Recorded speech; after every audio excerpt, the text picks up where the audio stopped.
তো আপনারা তো কয়েকদিন আগে দেখলেন যে স্পন্দনের বার্থডে হলো। এবার হচ্ছে স্পন্দনের স্কুলের বার্থডে। তো যে কারণে স্কুল থেকে বলা হয়েছে যে বাচ্চাদের জন্য হেলদি কিছু স্ন্যাক্স বানিয়ে নিয়ে যেতে হবে। মানে কোনো ধরনের প্যাকেট জাতীয় খাবার যেরকম হয় আর কি, কেক, বিস্কিট, চিপস, জুস, এই ধরনের খাবার নিয়ে যাওয়া যাবে না। তো বাড়ি থেকে একদম হেলদি খাবার কিছু একটা বানিয়ে নিয়ে যেতে হবে। এদিকে বাচ্চাদের জন্য যেহেতু খাবার হবে, আর তার উপরে আবার ওদের স্কুলে অনেক ভেজিটেরিয়ান আছে, তো সবার কথা ভেবেই কিছু একটা বানাতে হবে। তো আরব দেশে তো আমাদের প্রায় 1.5 বছর হলো থাকা, কিন্তু এদেশের কোনো রান্না এখনো পর্যন্ত আমি আপনাদেরকে দেখাইনি। আমি নিজে বাড়িতে অনেক কিছু ট্রাই করেছি, কিন্তু আপনাদের সঙ্গে শেয়ার করা হয়নি। তো ভাবলাম এমন একটা রেসিপি ট্রাই করি যেটা সবার বাড়িতেই মোটামুটি অ্যাভেলেবেল থাকে আর সহজও হয়। আজকে যে রেসিপিটা বানাবো সেটা basically middle eastern food, falafel.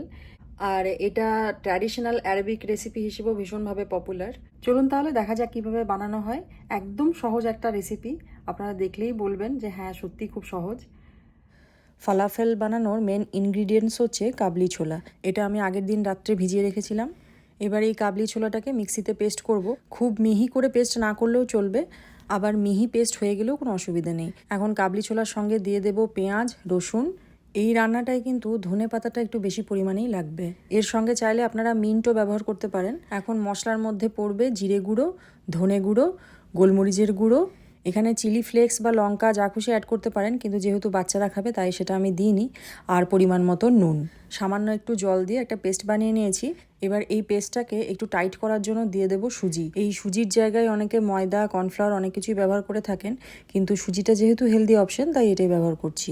এবার এই পেস্টটাকে 10 মিনিটের জন্য ঢাকা দিয়ে রেখে দেবো, যাতে সুজিগুলো একটু ফুলে যায়। এবার সাদা তেলের মধ্যে গোল গোল বলের মতন বানিয়ে উল্টে পাল্টে লাল লাল করে ভেজে নিলেই রেডি ফালাফেল।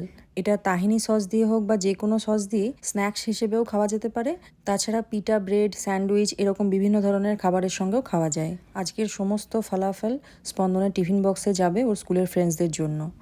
এদিকে স্পন্দন স্কুলে যাওয়ার জন্য রেডি। আজকে ও পাঞ্জাবি পরেছে। আজকে ওদের স্কুলের ড্রেস কোড হচ্ছে এথনিক ওয়্যার।